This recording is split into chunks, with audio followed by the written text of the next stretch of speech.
Hello everyone, welcome to home science classes. Home science classes में आपका स्वागत है। कैसे हैं आप? आशा करती हूँ अच्छे होंगे, खुश होंगे, मस्त होंगे और पढ़ाई कर रहे होंगे। तो जैसा कि आपको पता है कि हमने फिजियोलॉजी समाप्त कर लिया है। आज की क्लास में हम प्रैक्टिस करने वाले हैं। प्रैक्टिस क्या करेंगे? जो इसी सप्ताह हमने पढ़े हैं, चाहे आपका वो एंडोक्राइन ग्लैंड हो या फिर रिप्रोडक्टिव सिस्टम हो, इन्हीं दोनों से क्वेश्चन हमने लिया है। क्लास आपकी थोड़ी छोटी होगी। आपको पता है कि गले में थोड़ी सी प्रॉब्लम है, जिसकी वजह से हम कुछ दिन तक अभी अपनी क्लासेस को बहुत छोटा रखेंगे। ठीक, क्लास हमारी कंटिन्यू चलती रहे, लेकिन टाइमिंग थोड़ी छोटी हो जाएगी। जहाँ हम 50 क्वेश्चन करते थे, वहाँ हमारे क्वेश्चनों की संख्या कम हो गई है।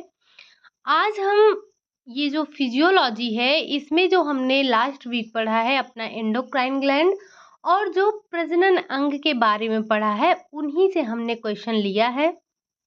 कल की जो आपकी प्रैक्टिस होगी, अगर गले ने साथ दिया, तो कल की क्लास आपकी जो चलेगी उसमें हम पूरे फिजियोलॉजी से क्वेश्चन करेंगे। उसके बाद हम क्या करेंगे? उसके बाद हम 50-50 क्वेश्चन की हर एक ब्रांच से मिक्स क्वेश्चन करेंगे। लगभग हम लोग करेंगे 10 दिन प्रैक्टिस करेंगे। उसके बाद हम स्टार्ट करेंगे अपना वही एक्सटेंशन एजुकेशन।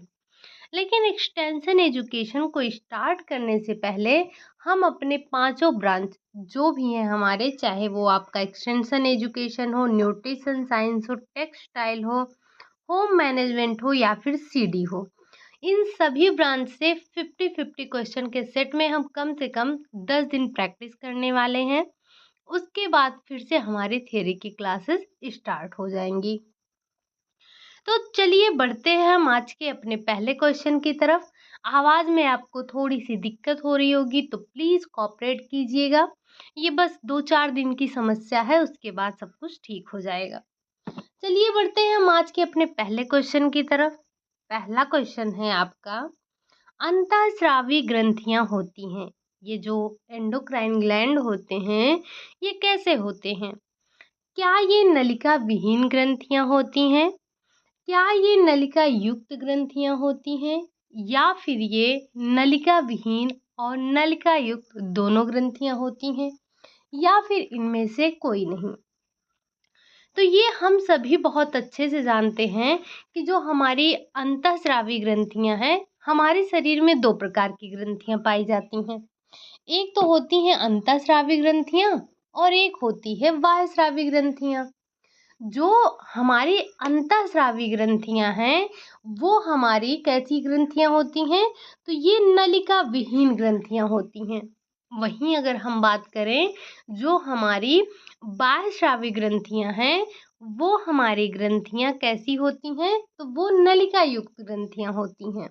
लेकिन जो हमारी अंतःस्रावी ग्रंथियां हैं, वो कैसी हैं? वो नलिका विहीन ग्रंथियां होती हैं। तो इसका आपका पहले क्वेश्चन का आंसर क्या हो गया? पहला वाला। अगला क्वेश्चन है, क्वेश्चन नंबर 2 है। कह रहा है, शरीर में मुख्यतः अंतःस्रावी ग्रंथियों की संख्या है। आपको बताना है कि हमारे जो शरीर है, हमारे शरीर में अंतःस्रावी ग्रंथियां मुख्य रूप से कितनी होती हैं? क्या 6 होती हैं, 7 होती हैं, 8 होती हैं या फिर 10 होती हैं? अगर हम बात कर रहे हैं मुख्य ग्रंथ की, तो मानव शरीर में जो मुख्य ग्रंथियां होती हैं वो 7 होती हैं। कौन कौन सी होती हैं? अगर हम बात करें ग्रंथियों की, तो सबसे पहले आप बात करेंगे पीयूष ग्रंथि की। दूसरा क्या है? थायराइड, पैराथायराइड, एड्रिनल, हैंगर-लेंस की द्वीपिकाएं, गोनाड्स और थाइमस। ये कई ग्रंथियां जो होती हैं, हमारी मुख्य मुख्य ग्रंथियां होती हैं 7। बाकी छोटी छोटी ग्रंथियां और भी पाई जाती हैं। तो इसका आंसर कौन सा हो गया? सेकंड वाला इसका राइट आंसर हो जाएगा। 7 मुख्य रूप से अंतः ग्रंथियां पाई जाती हैं। अगला क्वेश्चन है कि हाइपोफाइसिस ग्रंथि कहा जाता है।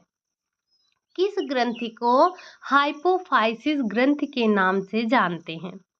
क्या वो पीयूष ग्रंथि है, क्या वो थायराइड ग्लैंड है, क्या वो एड्रिनल ग्रंथि है, या फिर वो यौन ग्रंथि है। यौन ग्रंथि आपने कहाँ देखा था? जो गोनाड्स थे उसी में आपने देखा था यौन ग्रंथियां, इसी को ही यौन ग्रंथियों के नाम से जानते हैं। तो ये जो हाइपोफाइसिस ग्रंथि है आपने पढ़ा था किसे कहते हैं? जो हमारी पीयूष ग्रंथि है, पीयूष ग्रंथि को ही हम हाइपोफाइसिस ग्रंथि के नाम से जानते हैं। ठीक, अगला क्वेश्चन है आपका, यही जो हमारा पीयूष ग्रंथि है इसको और क्या कहते हैं, जरा एक बार कमेंट बॉक्स में बताइएगा। ठीक, अगला क्वेश्चन है आपका, सोमैटोट्रॉफिक हार्मोन के अत्यधिक स्रावन से होता है। जो सोमैटोट्रॉफिक हार्मोन है इसके अत्यधिक स्रावन से क्या होता है? क्या बौनापन होता है, क्या भीमकाय होता है, क्या मानसिक विकास अवरुद्ध होता है, या फिर इनमें से कोई नहीं। सबसे पहले तो आप ये बताइए कि ये जो सोमैटोट्रॉफिक हार्मोन का स्रावन हो रहा है ये कहाँ से हो रहा है, किस ग्रंथि के द्वारा हो रहा है। अब हम बात करते हैं कि ये जो सोमैटोट्रॉफिक हार्मोन है ये हार्मोन क्या करता है, अगर इसकी अत्यधिक मात्रा है, यानी कि अगर ये हमारे शरीर में अत्यधिक स्रावन हो रहा है तो इसके अत्यधिक स्रावन से व्यक्ति या बच्चे का शरीर जो होता है वो भीमकाय हो जाता है। अगर इसकी कमी है, अगर ये हार्मोन कम मात्रा में स्रावित हो रहा है तो इससे क्या होगा, बच्चे में बौनापन हो जाएगा। ठीक, अगला क्वेश्चन है आपका, क्वेश्चन नंबर 5 है, पीयूष ग्रंथि के क्रोमोफोब कोशिकाओं के द्वारा स्रावित होता है। ये जो पीयूष ग्रंथि है, पीयूष ग्रंथि के क्रोमोफोब कोशिकाओं के द्वारा किसका स्राव होता है? क्या गोनेडोट्रॉफिक हार्मोन का स्राव होता है, क्या एड्रिनोकॉर्टिकोट्रॉफिक हार्मोन का स्राव होता है, ल्यूटिनाइजिंग हार्मोन का स्राव होता है, या फिर लैक्टोट्रॉफिक हार्मोन का स्राव होता है। आपको बताना है कि जो हमारी ये पीयूष ग्रंथि है इसके क्रोमोफोब कोशिकाओं के द्वारा किसका स्राव हो रहा है? तो वो हो रहा है आपका एड्रिनोकॉर्टिकोट्रॉफिक हार्मोन का स्राव हो रहा है। ठीक, अगला क्वेश्चन है आपका, क्वेश्चन नंबर 6 पूछ रहा है आपसे, न्यूरो न्यूरोहाइपोफाइसिस, ये फिसिस नहीं है ये फाइसिस है। तो न्यूरोहाइपोफाइसिस कहा जाता है, किसे कहते हैं? क्या जो पश्च पीयूष ग्रंथि है, अग्र पीयूष ग्रंथि है, थायराइड ग्लैंड है, या फिर जो एड्रिनल ग्रंथि है उसको कहते हैं? अगर हम बात करें ये जो न्यूरोहाइपोफाइसिस है, न्यूरोहाइपोफाइसिस हम पश्च पीयूष ग्रंथि को कहते हैं। आपको पता है कि जो पीयूष ग्रंथि है ये 3 भागों में बटी होती है, पहला अग्र, मध्य और पश्च। जो आपका पश्च होता है उसी को ही हम न्यूरोहाइपोफाइसिस के नाम से जानते हैं। अगला क्वेश्चन है आपका, क्वेश्चन नंबर 7 है, स्वर यंत्र एवं श्वास नली के बीच में स्थित रहता है। इसमें से कौन सी ग्रंथि ऐसी है जो आपके स्वर यंत्र और श्वास नली के बीच में स्थित होती है? क्या ये पीयूष ग्रंथि है, क्या ये एड्रिनल ग्रंथि है, क्या ये थायराइड ग्रंथि है, या फिर यौन ग्रंथि है? अगर हम बात करें कि जो स्वर यंत्र और श्वास नली के बीच में पाई जाने वाली ग्रंथि है वो आपकी थायराइड ग्लैंड होती है। लेकिन अब आपको बताना है कि ये पीयूष ग्रंथि और जो एड्रिनल ग्लैंड है आपकी, इसकी स्थिति कहाँ है, यानी कि ये कहाँ पाया जाता है, पीयूष ग्रंथि कहाँ होता है और जो एड्रिनल ग्रंथि होती है ये कहाँ पाई जाती है। ठीक, आपने थायराइड का देखा कहाँ, स्वर यंत्र और श्वास नली के बीच में पाई जाती है, और यहीं पास में ही पैराथायराइड ग्लैंड पाई जाती है जो कि बिल्कुल मटर के दाने के समान होती है। अगला अगला क्वेश्चन है, टिटैनी नामक रोग हो जाता है किसकी वजह से, किसकी कमी या अधिकता से होता है? किसके अत्यधिक या अल्प श्रावण से टिटैनी होता है? क्या पैराथार्मोन के अत्यधिक स्रावन से होता है? क्या पैराथार्मोन के अल्प स्रावन से होता है? क्या थायरॉक्सिन हार्मोन के अत्यधिक स्रावन से होता है या फिर इनमें से कोई नहीं? अगर हम बात करें टिटैनी रोग की, तो जब पैराथार्मोन अल्प मात्रा में स्रावित होता है तो टिटैनी नामक रोग हो जाता है। अब ये पैराथार्मोन हार्मोन निकालता कौन है? तो ये जो आपकी पैराथायराइड ग्लैंड है, जो कि थायराइड ग्लैंड के पास ही है, ये पैराथार्मोन का स्रावन करती है। और जब ये अल्प मात्रा में स्रावित होता है तो टिटैनी नामक रोग हो जाता है। अगला क्वेश्चन है, क्वेश्चन नंबर 9 है। कह रहा है, आपसे पूछ रहा है, अंतःस्रावी तंत्र का अध्ययन कहलाता है। आपको अगर याद हो तो हमने जो जो भी पढ़ा, चाहे वो आपका सेल हो, यकृत हो, हृदय हो, या फिर हमने जो भी अध्ययन किया, हड्डी हो, पेशी हो, हमने हर किसी के अध्ययन का वैज्ञानिक नाम देखा। यानी कि चाहे जैसे आपकी अगर बात किया जाए, यहाँ पे अभी कुछ आपको मिल रहा है, तो अंतःस्रावी तंत्र का अध्ययन कहलाता है। क्या ये एंडोक्राइनोलॉजी कहलाता है? क्या ये हिपैटोलॉजी कहलाता है? क्या ये कार्डियोलॉजी कहलाता है या फिर इनमें से कोई नहीं? अगर आप अपनी नोट्स उठाकर देखेंगे तो आपको कम से कम 10 अध्ययन, यानी कि 10 ऐसे नाम मिलेंगे जो कि किसी न किसी के अध्ययन से संबंधित है। जैसे कोशिका का अध्ययन साइटोलॉजी, हृदय का अध्ययन कार्डियोलॉजी, यकृत का अध्ययन हिपैटोलॉजी। उसी तरह से ये जो हमारी अंतःस्रावी तंत्र है, अंतःस्रावी तंत्र का अध्ययन एंडोक्राइनोलॉजी कहलाता है। क्या कहलाता है? एंडोक्राइनोलॉजी कहलाता है। इस चीज़ को भी आप नोट डाउन कीजिएगा। हालांकि हमने जब भी कोई भी टॉपिक पढ़ा है तो वहाँ पर इस चीज़ का जिक्र ज़रूर किया है। साथ ही साथ हमने जो और 2-3 होते हैं उनके बारे में भी चर्चा किया है। अगला क्वेश्चन है, क्वेश्चन नंबर 10 है आपका। अंतःस्रावी विज्ञान के जनक हैं, ये जो अंतःस्रावी विज्ञान है इसके जनक कौन है? एडिशन है, रॉबर्ट हुक है, सॉन है, इनमें से कोई नहीं। अगर हम बात करें अंतःस्रावी विज्ञान के जनक की, तो वो है एडिशन। यहाँ पे कुछ पॉइंट आपको नए मिल रहे हैं तो प्लीज़ उन्हें नोट डाउन करते हुए चलिएगा। इसकी चर्चा हमने अपनी क्लासेज में नहीं की थी, ठीक। अगला क्वेश्चन है आपका, क्वेश्चन नंबर 11। सर्वप्रथम खोजा गया हार्मोन है, इनमें से सबसे पहला खोजा गया हार्मोन कौन सा है? क्या वो एंड्रोजन है? क्या वो एस्ट्रोजन है? क्या वो सिक्रेटिन है या फिर इनमें से कोई नहीं? यहाँ तो हम बात कर रहे हैं सर्वप्रथम खोजे गए हार्मोन की, जो कि है आपका सिक्रेटिन। ये कहाँ पर पाया जाता है? तो ये अग्नाशय में आपको मिलता है। जरा एक बार आप ये बताइएगा, ये जो एंड्रोजन है और जो एस्ट्रोजन हार्मोन है, ये कहाँ से स्रावित होते हैं या किस में स्रावित होते हैं? अगला क्वेश्चन है आपका, क्वेश्चन नंबर 12। वृद्धि हार्मोन के अतिस्रावण से रीढ़ की हड्डी का मोड़ना कहलाता है। ये जो हमारा वृद्धि हार्मोन है, वृद्धि हार्मोन के अतिस्रावण से रीढ़ की हड्डी का मुड़ना कहलाता है। क्या कहलाता है? क्या ये काइफोसिस है? क्या ये चिलोसिस है? क्या ये ऑस्टियोपोरोसिस है या इनमें से कोई नहीं? आपको पता है कि अगर हम बात करें ऑस्टियोपोरोसिस की, तो ये हमारे अस्थि से संबंधित रोग होता है, जो कि विटामिन डी की कमी के कारण होता है। और ये रोग आपको सामान्य तौर पर वृद्धों में देखने को मिलता है, जब उनकी अस्थियों में छेद हो जाता है। दूसरा है चिलोसिस। चिलोसिस आपने पढ़ा था कि चिलोसिस का अर्थ होता है कि होठों के किनारों का फटना। बचा आपका काइफोसिस। तो जो वृद्धि हार्मोन है, वृद्धि हार्मोन के अतिस्रावण से रीढ़ की हड्डी का मुड़ना ही क्या कहलाता है? काइफोसिस कहलाता है, ठीक।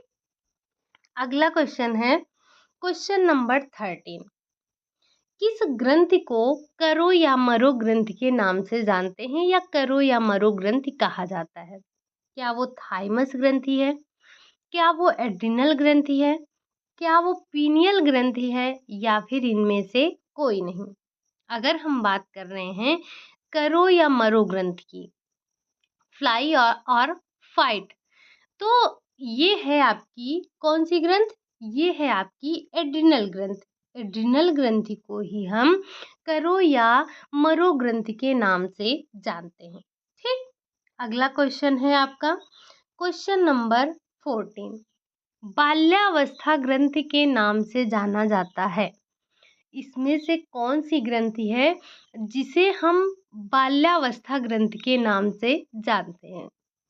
पहला है थाइमस ग्रंथ, दूसरा है पीनियल ग्रंथ, तीसरा है एड्रिनल ग्रंथ, चौथा है इनमें से कोई नहीं। तो ये जो आपका बाल्यावस्था ग्रंथि है, ये हम थाइमस ग्रंथि को कहते हैं। क्यों? क्योंकि ये 12 से 14 वर्ष की आयु तक ही एक्टिव होता है। कौन? ये जो आपका थाइमस ग्रंथ होता है। ठीक, अगला क्वेश्चन है आपका क्वेश्चन नंबर 15। क्वेश्चन नंबर 15 आपसे पूछ रहा है कि मानव शरीर की सबसे बड़ी बाह्य ग्रंथि है। आपको बताना है कि जो मानव शरीर की सबसे बड़ी बाह्य ग्रंथि है वो कौन सी है? क्या वो थाइमस है? क्या वो यकृत है? क्या वो एड्रिनल है या फिर इनमें से कोई नहीं? अगर हमने इसकी चर्चा नहीं की है तब भी आप समझ सकते हैं कि जो हमने चर्चा किया था एड्रिनल ग्रंथि की, तो यहाँ पर सॉरी, ये जो हमारा थाइमस और एड्रिनल ग्रंथि है, ये दोनों के दोनों ही हमारे कैसी ग्रंथियां हैं? तो ये दोनों के दोनों ही हमारी अंतः ग्रंथियां हैं। यहाँ पर आपसे पूछा जा रहा है बाह्य ग्रंथि के बारे में। तो जो मानव शरीर की सबसे बड़ी बाह्य ग्रंथि है वो होती है यकृत। क्या है? वो है आपकी यकृत। अगला क्वेश्चन है आपका क्वेश्चन नंबर 16। शरीर की सबसे बड़ी अंतःस्रावी ग्रंथि कौन सी है? बाह्य तो आपने बता दिया, अंतः में क्या है? क्या थाइमस है? क्या थायराइड है? क्या पीनियल है या फिर इनमें से कोई नहीं? अगर हम बात करें सबसे बड़ी अंतःस्रावी ग्रंथ की, तो वो होती है आपकी थायराइड ग्लैंड। थायराइड ग्लैंड क्या है? ये हमारे शरीर की सबसे बड़ी अंतःस्रावी ग्रंथि है और सबसे बड़ी बाह्यस्रावी ग्रंथि में हमने यकृत का नाम देखा था। ठीक, अगला क्वेश्चन है आपका क्वेश्चन नंबर 17 है। मानव शरीर की सबसे छोटी अंतःस्रावी ग्रंथि कौन सी है? आपको बताना है कि इनमें से सबसे छोटी अंतःस्रावी ग्रंथि कौन सी है? क्या थायराइड ग्लैंड है? क्या पीनियल ग्लैंड है? क्या पीयूष ग्रंथि है या फिर इनमें से कोई नहीं? आपको बताना है कि ये क्या है। ये जो मानव शरीर की सबसे छोटी अंतःस्रावी ग्रंथि है वो होती है क्या? पीनियल ग्रंथि होती है। अगर हम बात करें पीनियल के बाद जो दूसरी सबसे छोटी ग्रंथि है वो होती है आपकी पीयूष ग्रंथि। ठीक, अगला क्वेश्चन है आपका क्वेश्चन नंबर 18 है। कह रहा है आपातकालीन ग्रंथि के नाम से जानते हैं या आपातकालीन ग्रंथि कहा जाता है, किसे कहा जाता है? क्या थायराइड ग्लैंड को कहा जाता है? क्या पीनियल ग्रंथि को कहा जाता है? क्या एड्रिनल ग्रंथि को कहा जाता है या फिर इनमें से कोई नहीं? अगर हम बात कर रहे हैं थायराइड ग्लैंड की, सॉरी, अगर हम बात कर रहे हैं आपातकालीन ग्रंथि की, तो आपातकालीन ग्रंथि हम एड्रिनल ग्रंथि को कहते हैं। यही एड्रिनल ग्रंथ करो या मरो ग्रंथि के नाम से जाना जाता है। इसी को हम फाइट और फ्लाई के नाम से जानते हैं। यही आपका यही जो एड्रिनल ग्रंथि है ये आपके किडनी के ऊपर पाया जाता है। ये कुछ पॉइंट हैं जिसे आपको ध्यान रख लेना है। अगला क्वेश्चन है क्वेश्चन नंबर 19 है। यच आकार की ग्रंथि है। आपको बताना है इनमें से कौन सी ऐसी ग्रंथि है जो कि यच आकार की होती है। कुछ इस तरह सी ग्रंथि ये होती है। सॉरी, थोड़ा सा कुछ इस तरह से ये ग्रंथि होती है, यच आकार की होती है। ठीक, ऐसे। तो यच आकार की ग्रंथि आपकी कौन सी है? क्या ये यकृत है? क्या ये पीयूष है? क्या ये थायराइड है या फिर ये थाइमस है? अगर हम बात करें कि यच आकार के ग्रंथि की, तो वो आपकी थायराइड ग्रंथि होती है जो कि यच के आकार की होती है। ठीक। अगला क्वेश्चन है आपका क्वेश्चन नंबर 20। आपको बताना है कि एड्रिनल ग्रंथि का बाहरी भाग है, इसमें से एड्रिनल ग्रंथि का बाहरी भाग कौन सा है? क्या कॉर्टेक्स है? क्या मेडुला है? दोनों ही हैं, इनमें से कोई नहीं।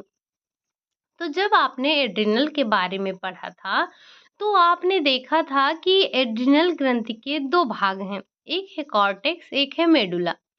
आपने देखा था कॉर्टेक्स से दो प्रकार के हार्मोन निकल रहे थे। जरा एक बार कमेंट करके बताइएगा कि वो हार्मोन कौन से थे। ठीक। अब हम यहाँ बात कर रहे हैं कि जो हमारी एड्रिनल ग्रंथि है, उसकी जो बाहरी यानी कि जो हमारे एड्रिनल ग्रंथि का बाहरी भाग है वो क्या है? तो वो है आपका कॉर्टेक्स। ठीक।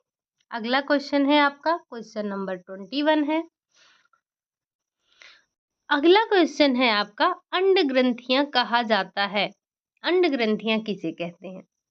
अभी तक आपने जो भी अंतःस्रावी ग्रंथ पढ़ा था उससे रिलेटेड क्वेश्चन देखा। ये क्वेश्चन आपको जो मादा और पुरुष प्रजनन अंग आपने पढ़ा था वहां से ये क्वेश्चन है। क्वेश्चन की संख्या आपकी काफी कम है आज। कोई बात नहीं, हम आगे इसकी प्रैक्टिस कर लेंगे। आज के लिए बस हमने 30 क्वेश्चन ही रखा है। आपके 20 क्वेश्चन हो चुके हैं, 10 क्वेश्चन अभी बाकी हैं। तो हम फटाफट इसको कर लेते हैं। सबसे पहले आपसे ये पूछा जा रहा है, आप बताइए कि अंड ग्रंथियां कहा जाता है किसे? वृषण को कहा जाता है, शिश्न को कहा जाता है, शुक्राशय को कहते हैं या फिर अधिवृषण को कहते हैं? तो अंड ग्रंथियां किसे कहते हैं? अंड ग्रंथियां हम कहते हैं वृषण को। अगला क्वेश्चन है आपका क्वेश्चन नंबर, थोड़ा सा पीछे एक बार चलते हैं, क्वेश्चन नंबर 21 पर ही। आप यहाँ पर आप देख पा रहे होंगे ये जो सारे के सारे ये चारों जो आपको पॉइंट दिए गए हैं, वृषण, शिश्न, शुक्राशय, अधिवृषण, ये किसके भाग हैं? मादा जनन अंग के या पुरुष जनन अंग के? जरा एक बार कमेंट करके बताइएगा। ठीक। आते हैं अपने अगले क्वेश्चन पर। अगला क्वेश्चन है हमारा, वीर्य बाहर की ओर निकलता है किसके द्वारा? क्या ये शिश्न के द्वारा निकलता है? क्या ये वृषण के द्वारा निकलता है? क्या ये शुक्राशय के द्वारा निकलता है या फिर यह अस्खलनीय ग्रंथियों के द्वारा निकलता है? अगर हम बात कर रहे हैं वीर्य के बाहर निकलने की, तो ये जो वीर्य बाहर निकलता है ये निकलता है अस्खलनीय ग्रंथियों के द्वारा। ठीक। अगला क्वेश्चन है आपका क्वेश्चन नंबर 23 है। लेडीक की कोशिकाएं उपस्थित होती हैं। ये जो लेडीक की कोशिकाएं हैं ये कहाँ उपस्थित होती हैं? क्या ये शिश्न में होती हैं? क्या ये वृषण में होती हैं? क्या ये शुक्राशय में होती हैं या फिर यह प्रोटेस्ट में होती हैं, प्रोस्टेट में होती हैं?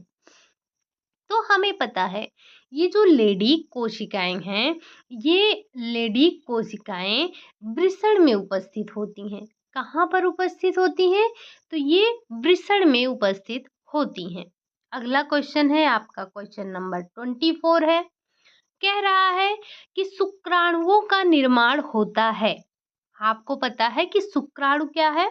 यानी कि ये जो शुक्राणु होता है ये पुरुष का होता है या मादा का होता है? तो जाहिर सी बात है कि शुक्राणु पुरुष का होता है, अंडाणु मादा का होता है। तो ये जो शुक्राणु होता है इसका निर्माण कहाँ होता है? क्या ये वृषण में होता है? क्या ये शिश्न में होता है? क्या ये प्रोस्टेट में होता है या फिर यह अधिवृषण में होता है? अगर हम बात करें शुक्राणुओं के निर्माण की, तो इसका निर्माण वृषण में होता है। कहाँ पर होता है? वृषण में होता है। अगला क्वेश्चन है आपका क्वेश्चन नंबर 25। आपको बताना है कि स्त्री प्रजनन अंगों में स्त्रियों का सबसे अधिक उत्तेजक अंग है। जो स्त्री प्रजनन अंग है उसमें स्त्रियों का सबसे उत्तेजित या अधिक उत्तेजक अंग है क्या?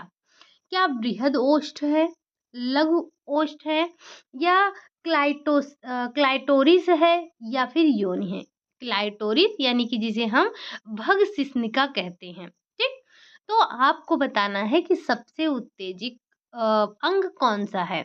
तो ये अगर हम बात करें कि एक जो स्त्री का प्रजनन अंग है उसमें सबसे अधिक उत्तेजक अंग जो है वो है क्लाइटोरिस। क्लाइटोरिस क्या है? ये स्त्री प्रजनन अंग का सबसे उत्तेजित अंग होता है या सबसे उत्तेजक अंग होता है। ठीक, अगला क्वेश्चन है, क्वेश्चन नंबर 26 है, गर्भाशय का आकार मिलता जुलता है। ये जो गर्भाशय है, पहली बात, ये गर्भाशय किसका अंग है? तो स्त्री जनन अंग का भाग होता है। इसका इसका जो आकार प्रकार है किससे मिलता जुलता है? तो क्या ये सेम के बीज से मिलता है? क्या ये नारियल की तरह होता है? क्या ये नाशपाती की तरह होता है, या फिर ये बादाम की तरह होता है? अगर हम बात कर रहे हैं गर्भाशय की, तो आपने पहली लाइन देखी थी जब आपने गर्भाशय का नाम सुना था, तो आपने देखा था कि इसका जो आकार होता है नाशपाती के आकार का होता है या नाशपाती की तरह होता है। ठीक, अगला क्वेश्चन है आपका, क्वेश्चन नंबर 27 है, कह रहा है अंडवाहिनी नली संख्या में होती है। ये जो अंडवाहिनी नली होती है ये संख्या में कितनी होती है? क्या ये 2 होती है, 3 होती है, 4 होती है, या फिर 5 होती है? अगर हम बात करें अंडवाहिनी नली की, तो आपने देखा था ये था कुछ इस तरह से गर्भाशय था, यहाँ से 2 नलियाँ निकली थी, यही थी आपकी अंडवाहिनी नली।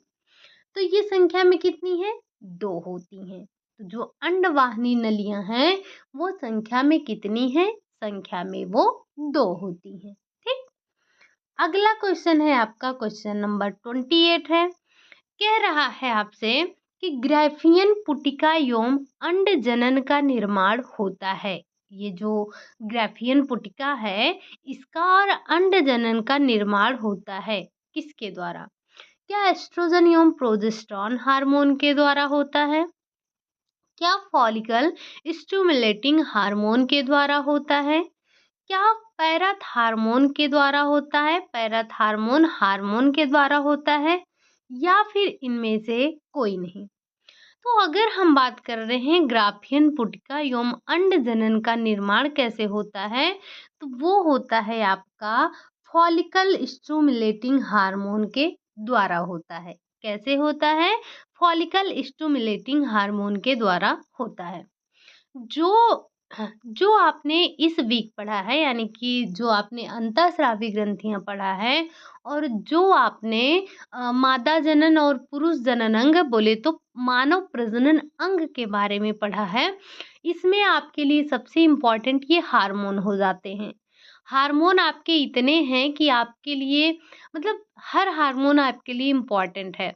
कौन सा दुग्ध स्रावित करने वाला हार्मोन है, कौन सा गर्भ को बनाए रखने वाला हार्मोन है, कौन सा ये जो रिलैक्सिन हार्मोन है क्या करता है, जो जो पीयूष ग्रंथि से निकलने वाले हार्मोन है, चाहे वो आपका वृद्धि हार्मोन हो, चाहे आपका अग्रभाग से निकलने वाला हार्मोन हो, पश्च भाग से निकलने वाला हार्मोन हो, ये सारे के सारे आपके लिए इम्पोर्टेंट है। तो इन्हें आप ध्यान रखते हुए चलिएगा, और आपका राइट आंसर कौन सा है? सेकंड वाला, फॉलिकल स्टिमुलेटिंग हार्मोन जो होता है, इसी हार्मोन के द्वारा ग्राफियन पुटिका एवं अंड जनन का निर्माण होता है। अगला क्वेश्चन है, क्वेश्चन नंबर 29, स्त्री के अंडाणु और पुरुष के शुक्राणु के संयोग को कहते हैं, क्या कहते हैं? जो स्त्री का अंडाणु है और जो पुरुष का शुक्राणु है, इनके संयोग को क्या कहते हैं? क्या निषेचन कहते हैं, प्रसव कहते हैं, भ्रूण कहते हैं, या फिर गर्भाधान कहते हैं? अगर हम बात कर रहे हैं स्त्री और पुरुष के अंडाणु के और शुक्राणु को मिलने के संयोग के, तो उसे हम कहते हैं निषेचन। निषेचन जब होता है तो जाइगोट का निर्माण होता है और ये क्या करते हैं, ये 5 से 6 दिन तक गर्भाशय में तैरते रहते हैं जो फ्लूइड होता है।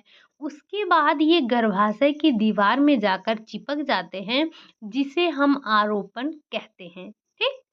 अगला क्वेश्चन है और आज का आपका लास्ट क्वेश्चन है। माफी चाहते हैं, आज आपके लिए सिर्फ और सिर्फ 30 क्वेश्चन ही रख पाए हैं। तबीयत ना ठीक होने की वजह से आपके क्वेश्चनों की संख्या कम है।